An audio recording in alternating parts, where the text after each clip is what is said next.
Hello viewers, welcome back to my channel once again. Viewers, এবার কিন্তু জিআরবিটির বঞ্চিত বেকাররা সরাসরি হাইকোর্টে দ্বারস্থ হলো। হাইকোর্ট কি রায় দিয়েছে আমরা সেটি দেখে নেব। ভিউয়ার্স, জিআরবিটির নিয়োগ কেলেঙ্কারি বেআব্রু হাইকোর্টে।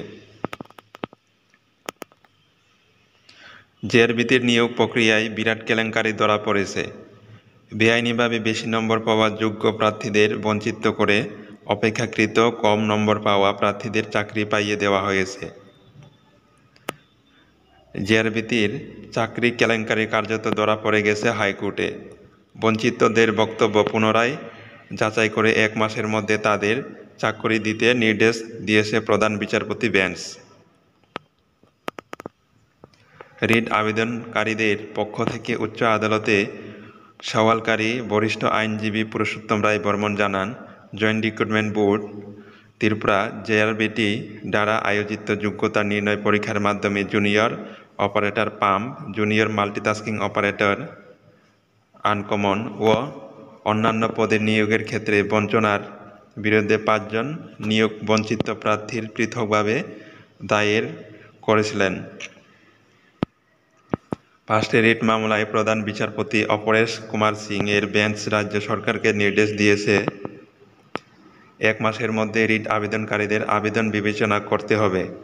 যদি দেখা যায় রিট আবেদনকারীরা যোগ্যতা থাকার পরেও চাকরি থেকে বঞ্চিত হয়েছেন, তাদের এই সময়ের মধ্যে নিযুক্তি দিতে হবে। জিআরবিটির জারি করা 22 ফেব্রুয়ারি 2021-এর মূল বিজ্ঞপ্তিতে গ্রুপ সি শ্রেণীতে 2410টি বিভিন্ন পদে নিয়োগের জন্য যোগ্য প্রার্থীদের কাছ থেকে দরখাস্তের আবেদন করা হয়েছিল। দরখাস্তের ভিত্তিতে যোগ্য প্রার্থীদের লিখিত ও মৌখিক পরীক্ষা নেওয়া হয়।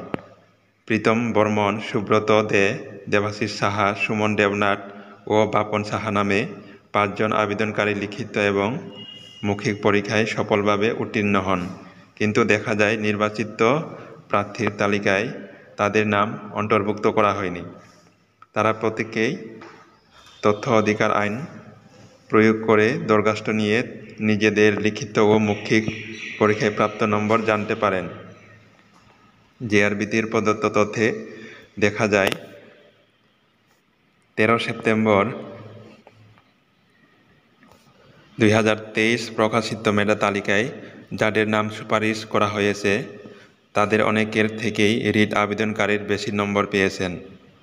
মেধা তালিকায় অনুযায়ী জুনিয়র মাল্টিটাস্কিং অপারেটর পদে সুপারিশকৃত প্রার্থীর ক্রম তালিকায় শেষ অসংরক্ষিত প্রার্থীর প্রাপ্ত নম্বর 86 এবং জুনিয়র অপারেটর পাম্প পদে সুপারিশকৃত প্রার্থীর ক্রম তালিকায় শেষ অসংরক্ষিত প্রার্থীর প্রাপ্ত নম্বর 88।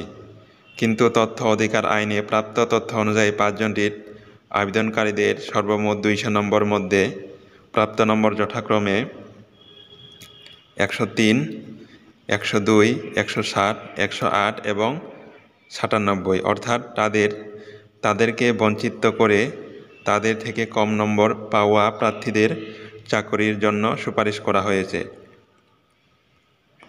তথ্য অধিকার আইনের মাধ্যমে অর্থাৎ আরটিআই এর মাধ্যমে এই তথ্য জানতে পেরে আবেদনকারীরা পৃথক দরখাস্ত ও আইনি নোটিশ জারি করে জিআরবিটির কাছে তাদের নাম নিয়োগের জন্য সুপারিশ করার আবেদন করেন। কেননা মেধা তালিকায় প্রকাশিত অনেক প্রার্থীদের থেকে রিট আবেদনকারীরা বেশি নম্বর পেয়েছেন, কিন্তু জিআরবিটি এই আবেদনে আইনি নোটিশে কর্ণপাত করেনি। বাধ্য হয়ে 5 জন আবেদনকারী পৃথকভাবে রিট মামলা দায়ের করে উচ্চ আদালতে দ্বারস্থ হন। বৃহস্পতিবার 5টি রিট মামলায় প্রাথমিক শুনানি হয়।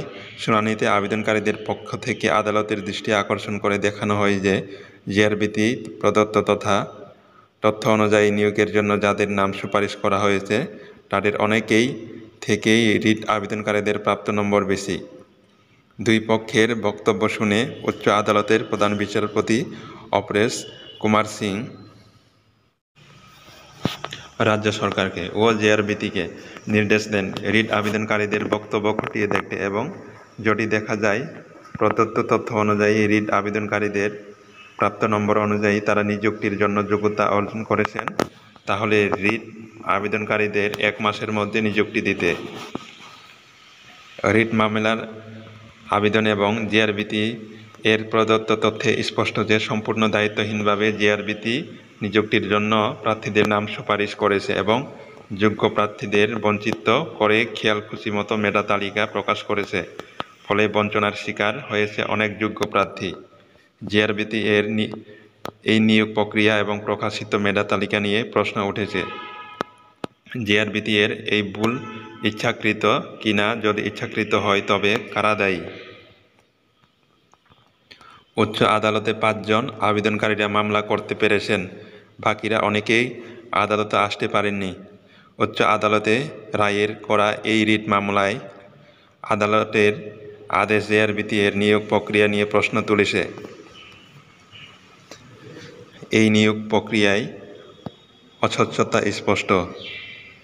জিআরবিটি এর দায়িত্ব ছিল যে সমস্ত প্রার্থীরা যারা লিখিত ও মৌখিক পরীক্ষায় অংশগ্রহণ করেছে তাদের প্রত্যেকের প্রাপ্ত নম্বর জনপরিসরে রাখা এবং এরপর মেধা তালিকায় প্রকাশ করা, কিন্তু জিআরবিটি নিয়োগ প্রক্রিয়ায় স্বচ্ছতা আনার প্রশ্নে বিন্দুমাত্র উদ্যোগী নয়। শিক্ষিত বেকার যুবকদের জীবন নিয়ে ছিনিমিনি খেলার অভিযোগ উঠেছে। 2410টি পদের জন্য নিয়োগের প্রক্রিয়ায় 430টি পদের জন্য যোগ্য প্রার্থী পাওয়া যায়নি।